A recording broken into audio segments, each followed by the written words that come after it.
Cyclone Fani to begin with, that has made a landfall in Odisha's Puri district this morning, that has triggered heavy rainfall and strong gusty winds in Bhubaneswar as well as other parts of Odisha. The cyclone hit Puri coast at a wind speed of above 175 kilometers per hour.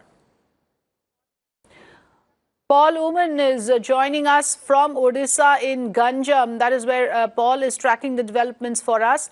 Paul, at the moment, what is the ground situation? Because the biggest issue is, of course, the strong, gutsy winds and, of course, devastating wind speeds. We can see you dealing with it. Over to you, Paul.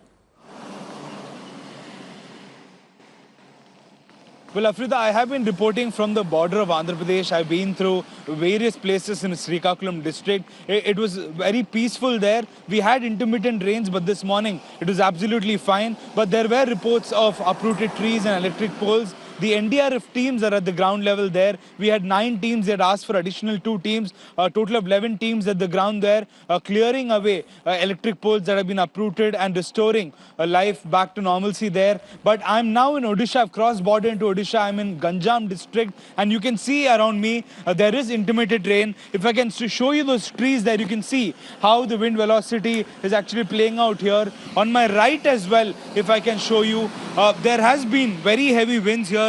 You can see there, that is the impact that the winds have had. Those green carriages around the plants have all bent because of the wind, the wind velocity that this place has been experiencing.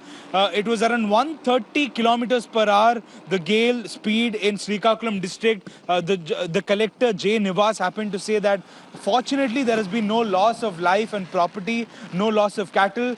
3 sheds were destroyed in the wind, the gale that Srikakulam experienced. Other than that, it has been largely peaceful. That is what the district administration is working towards, and they were hoping that there won't be any loss of life. Fortunately, none has been reported as yet. In Odisha, now in we are getting dramatic visuals of wind velocity as well as people recording from their balconies, because people have been asked to stay indoors. Even around me, if you see, there's hardly any people here.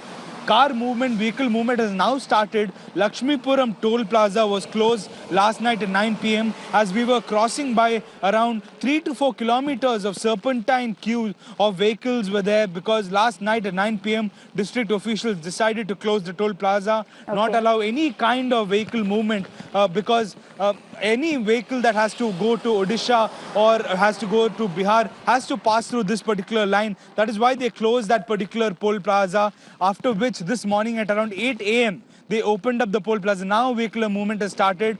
This part of Odisha, that is Ganjam district, largely seems safe, but it's not yet over. People have been asked to stay indoors. Please do not venture out for the fun of it. It is not time for adventure.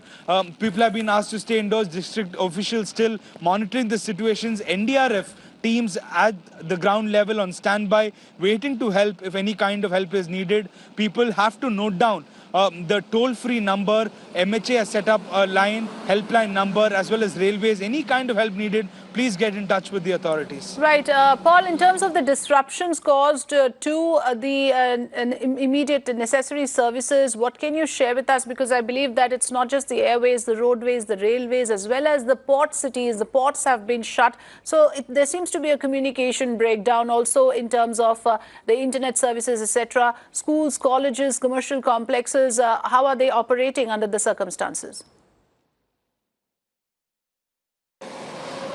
Afrida, fortunately, it is summer vacation, hence schools and colleges, most of them have holidays. They've all been asked to stay indoors. So there was no question of declaring a holiday. Most of the educational institutions are shut. Apart from that, like you mentioned, the ports, Machilipatnam port and several other ports have number 10 danger flag that has been hoisted, number 8 in some ports, number 3 in the ports that are interior to areas where it is not really vulnerable. So the ports have been asked, fishermen have been asked to stay indoors, not venture out, because it is not really safe as yet. The sea is very rough. We saw dramatic visuals from several coastlines wherein up to 8 to 9 feet the water was rising up, which is quite dangerous. That is why people have been asked to stay indoors. Otherwise, district officials doing their best to inform people that it's not yet over.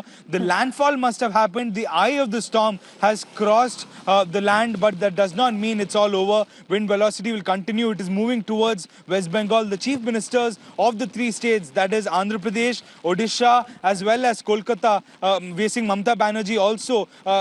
She is housed in Kharagpur. Like Kamal was pointing out earlier, she is monitoring the situation. Even Chandrababu Naidu using all his resources to ensure that he's in touch with all district officials. Naveen Patnaik also reached out to Chandrababu Naidu, asked him for help from RTGS, which is one of the bodies that is real-time governance society from Andhra Pradesh, to pass on any kind of information regarding Cyclone Fani. At the moment in Ganjam, you can feel the velocity of the wind, you can see it as well, but largely it is safe here.